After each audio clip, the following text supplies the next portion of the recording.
Nootropics and ADHD, the complete idiot's guide. Can nootropics actually help people with ADHD? Or are they just expensive capsules containing powdered optimism, mysterious mushrooms, and a label designed by Iron Man?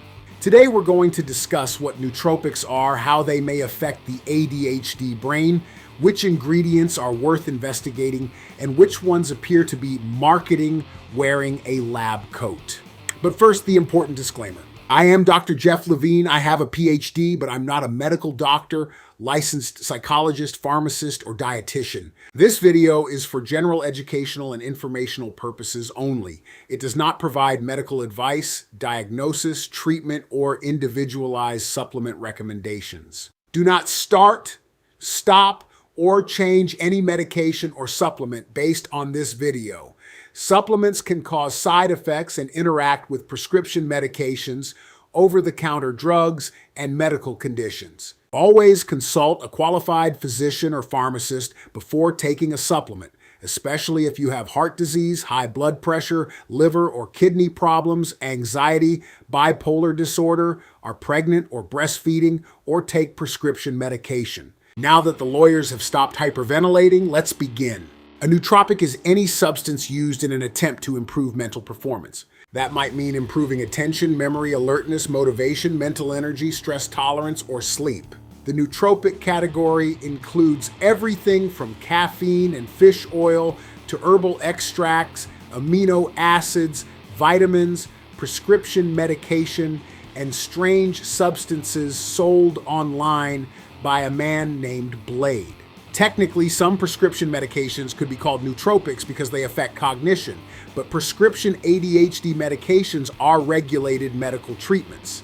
Dietary supplements are not held to the same standards. In the United States, the Food and Drug Administration does not approve dietary supplements for safety or effectiveness before they are sold.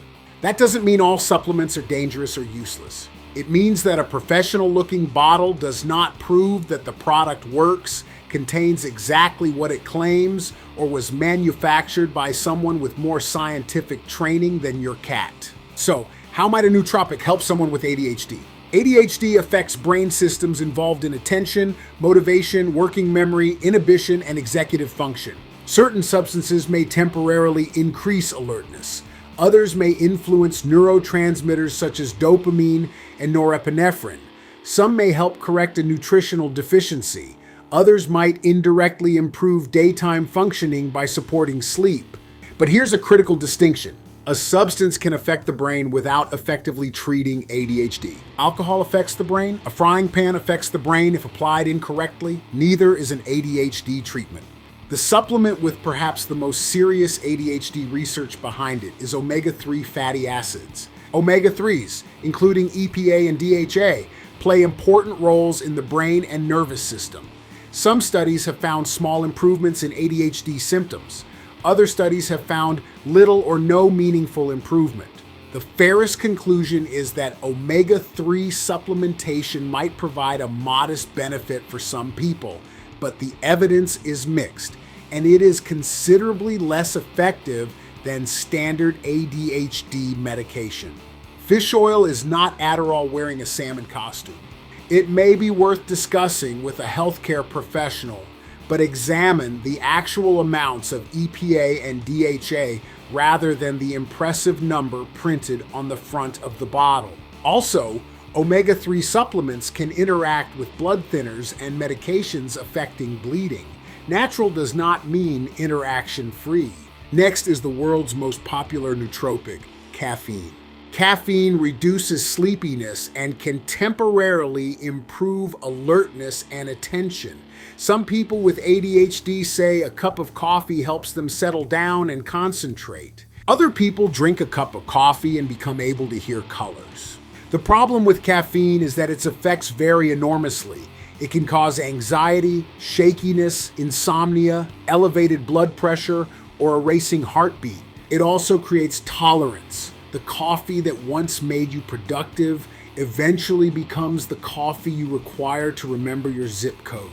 Caffeine can be especially problematic when combined with prescription stimulants, energy drinks, pre-workout powders, energy strips, or other stimulating ingredients. People with cardiovascular conditions, high blood pressure, heart rhythm problems, or a history of heart attack need individualized medical guidance before using stimulant-containing products. The fact that caffeine grows on a plant does not mean your cardiologist has given it a standing ovation. Another popular ingredient is L-theanine. L-theanine is an amino acid naturally found in tea. People often combine it with caffeine because it may create a calmer form of alertness and reduce some of caffeine's jitteriness. There is some preliminary evidence that caffeine and L-theanine together may improve certain attention tasks. However, completing an attention task in a small study is not the same as demonstrating that a product treats ADHD. L-theanine may be helpful for some people, but we do not have strong evidence establishing it as an ADHD treatment. Now let's talk about iron, zinc, and magnesium. These nutrients are necessary for normal brain and body function. If someone has a deficiency, correcting it may improve fatigue, sleep, concentration, or general functioning. But if you are not deficient, taking extra does not automatically turn you into Bradley Cooper in Limitless. Iron is particularly important to handle carefully. Too much iron can be dangerous, so supplementation should generally follow appropriate testing and medical guidance. Do not buy the entire periodic table because someone on TikTok owns a ring light. What about melatonin? Melatonin is not really a daytime focus supplement. It is a hormone involved in regulating sleep timing. Many people with ADHD have difficulty winding down, falling asleep, or maintaining a consistent sleep schedule. If poor sleep is making someone's executive function worse, improving sleep may indirectly improve daytime attention. Again, speak with an appropriate healthcare professional instead of assuming that a gummy labeled sleep has negotiated a peace treaty with your nervous system. Then we reach the crowded shelf of trendy nootropics. Bacopa, rhodiola, lion's mane, Ginkgo biloba. Many of these ingredients have interesting biological theories or preliminary research behind them, but interesting and proven to help ADHD are not the same thing. The research may involve small studies, healthy volunteers rather than people with ADHD, inconsistent extracts, short study periods, or results that have not been reliably repeated. Ginkgo has not shown convincing benefits for ADHD. St. John's wort has not performed better than a placebo for ADHD and can interact with a remarkable number of medications. Huperzine A deserves extra caution because it changes acetylcholine activity and may affect heart rate, digestion, sleep, and medications. L-tyrosine is used by the body to make dopamine and norepinephrine. That sounds exciting. But swallowing more of a chemical building block does not guarantee that your brain will manufacture precisely the result you want. If it worked that way, eating a roll of duct tape would make you more organized. Another problem is the proprietary blend. A proprietary blend lists several ingredients but may hide the amount of each one. This makes it difficult to determine whether the ingredients are present in useful amounts, dangerously large amounts, or merely enough to appear on the label and wave to you. Whenever possible, choose a product that lists the exact amount of every active ingredient. Look for independent quality testing from reputable organizations such as USP or NSF. Independent testing may provide greater confidence that the bottle contains what the label claims and is not contaminated.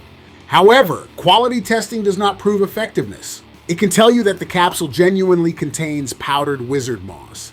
It cannot tell you whether wizard moss helps ADHD.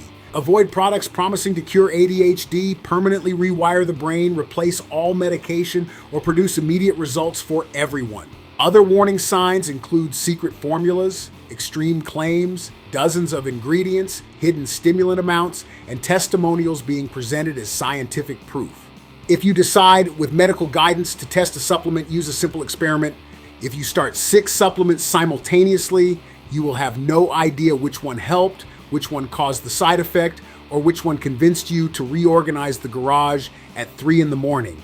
So what is the final verdict? Nootropics are not complete nonsense, but the nootropics industry contains an Olympic amount of nonsense, and no capsule can prioritize your calendar Send the invoice. Define what done means. Turn off your notifications or prevent you from converting one small task into a 4-hour logo redesign. That is where ADHD-friendly systems, behavioral strategies, coaching, accountability, sleep, movement, and appropriate professional treatment become essential.